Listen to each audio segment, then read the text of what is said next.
Ben Whittaker. Ben Whittaker. Ben Whittaker. The man they call the surgeon. Well, that was medieval surgery. When I was a young kid, I thought, I'm good at boxing. It will be painful, but I'll take you through. Every time you're about to stumble, I'll pick you back up. The work I'm putting in, I'm destined to be a superstar. Look at the speed, look at the showmanship, look at the dancing. Oh, baby! Woo! Some might say it's exactly what boxing needs. Here's Ben Whittaker! Oh, he makes it look easy. No, I make it look easy because I work so hard. Fight fans, welcome back to Fight Spot. Before we get into it, don't forget to like, comment, and subscribe to the channel. Ben Whittaker, or as some people know him, the Surgeon, is one of the newest and greatest additions to the boxing world. He backs up his very cocky attitude in the ring, and he has shown the world that there is much more to come. He has shown the world that he is for real. So buckle up as we go into what makes Ben Whittaker a world-class fighter and what he did to get himself there. To do this, we have to go all the way back to the start, to when he was just a child. As a kid, he struggled in school, and he had very bad ADHD, so bad that he was kicked out of school in his 11th year. It was a whirlwind, I tell you now. To be fair, he was good. I made a bit of money. I used to sell my little Kit Kats and things like that. But yeah, he was quite tough at times. Of course, like I said, I was diagnosed with ADHD. He said that he could not channel his energy in the classroom, but that boxing was the way that he was able to get all of that energy out. I couldn't channel my energy. I was bouncing around the room. I'd have to say something if it was quiet. I'd always have to do something. I didn't know why. And the school just couldn't take it no more and I got kicked out. None of the other sports that he tried excited him, but he had a knack for boxing. What am I good at? So my dad took me down to boxing because I was, as a little kid, diagnosed with ADHD, bouncing off the walls. His first amateur bout came quick and came early, fighting against fellow amateur Matthew Burgess, eventually getting an undisputed victory via decision. This is where he realized that he could be a big deal, because he had only been into boxing for a week. When I was a young kid, I thought, I'm good at boxing. I've got one shot at this. Let's give it my all. And luckily enough, it's opened up many doors for me. So I know when I'm 34, 35, I'm retired, I'll look back at my career and say, what a career that was. Father Tim encouraged him and wanted him to take it seriously. I had my first fight. Next thing you know, my dad said, "You good? We're taking this serious." Although he is by no means a knockout artist, this light heavyweight did more than enough at the amateur level to get noticed, and he was added to England's team for the 2018 Commonwealth Games. He fought well, but he was eliminated from the tournament by Scottish boxer John Doherty in the quarterfinals via split decision. After finally making it to the Olympic Games, he showed the world he was a boss. Like here up against Kino Machado when he was able to piece him up and break him down on his way to the semifinals.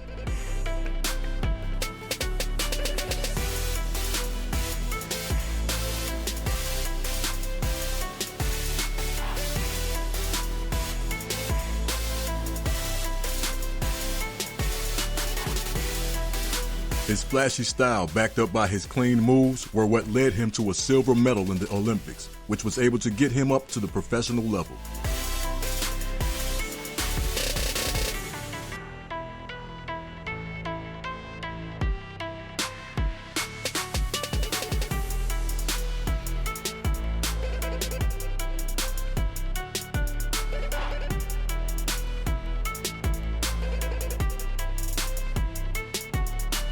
Now his first fight came up against Greg O'Neill, and it was clear that he had learned something from his trainer Sugar Hill Stewart, who had also coached Tyson Fury.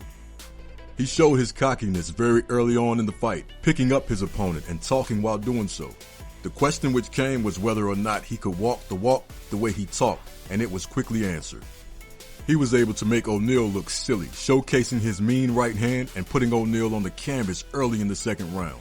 O'Neill was not able to withstand this power and could not get up, resulting in a knockout as Whittaker showed the world that he was for real. And he's showboating within 30 seconds of his debut, Tash. Winding up his punches, and O'Neill doesn't know where they're coming from. Whittaker. But he was not done, as he was able to score another fight less than a month later against Peter Nasik in Saudi Arabia. He came in as the heavy favorite, and he was able to back it up in the ring.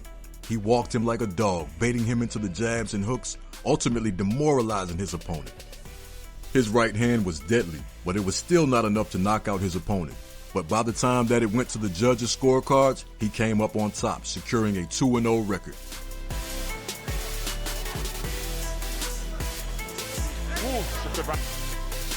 Oh, good shot. Lovely right there. Congratulations, 2-0. 6 very welcome rounds at this stage of your career, I guess. Yeah, of course. Second fight, undefeated opponent. I'd have tried to box my game plan. The coaches want me to work beyond the jab, keep it nice and composed, and a mature performance. And that's what. A couple months later, he had Jordan Grant in his sights, and Whittaker very quickly made sure that the critics were put to rest. In the second round, he showed off his deadly right hand again, and then showed off his dancing, mocking his opponent who had fallen to the canvas. His opponent survived the round, but he was quickly thrown into the fire in the third. Within 10 seconds of the third round, Whittaker put his opponent down and ended the fight. His mean uppercut was quickly followed by his shameless dancing, but he deserved to do so, although some of the world thought it was cocky. But he still had more to show off. His next fight came soon after against Vladimir Bajolski. Whittaker looked composed, but of course he had to show off some of his bold moves, getting a punch in early after dodging some from his opponent. He was then able to show off the entertainer in him as he looked to the crowd asking for their applause after the punch he had just pulled off. He was able to knock down his opponent for the first time in the fight in the third round, stinging like a bee. But it did not sting his opponent enough to keep him down and out. He mocked his opponent the rest of the fight, but it was still not over. But fight fans, he finished him off soon enough in the final round as the referee had seen enough of the brutal beatdown that had just happened right before his eyes. After beating up Steven Dreadeye to finish out the year, he found himself with a shiny 5-0 record heading into 2024. On February 3rd, he found himself at Wembley Stadium fighting Khalid Gradia, and the hype was starting to get legitimate. It was a masterclass, and his stirring showboating put the cherry on top. Even when he was showboating, he was able to get his punches in as he put Gradia in a blender, like in this moment where he was almost dance fighting. The ref tried to intervene, but the entertained fans wanted to see the entertainer, booing the ref away. He made it look like he set the difficulty to easy and went to work. His showboating along with his excellent fighting put him on highlights everywhere, and after he was able to back Gradia into the corner, beating him up like a predator would do to prey, the doctor stopped it. And you could feel like he was almost ready to fight for a title. Then he finally got a shot to fight at the O2 Arena in London, and he was ready. His opponent was Leon Williams. He said that he did not care who he fought, saying that he could line people up and knock them down. The fans want that step up now, and I'm definitely in that bracket to start fighting these fighters, so tell them to line them up and I'll knock them down. But Williams happened to be the man lucky enough to fight the upcoming star. He asserted his dominance early, getting Williams into the corner, and the crowd quickly knew that Whittaker was going to make this fight difficult on his opponent. Williams, no matter how hard he tried, just could not get a clean hit on Whittaker, while Whittaker, on the other hand, was absolutely humiliating his opponent with his cocky yet entertaining dance moves. Whittaker was simply teeing off on his opponent, and while he was not able to knock him out, he was continuously able to get him back onto the ropes, where he was then able to show off his power. While his opponent was also looking for the fences, he just ended up swinging out of his shoes in hope that he could get one to land, as Whittaker looked on laughing. After 8 rounds, the judges gave Whittaker the decision, and it was finally time for his title shot.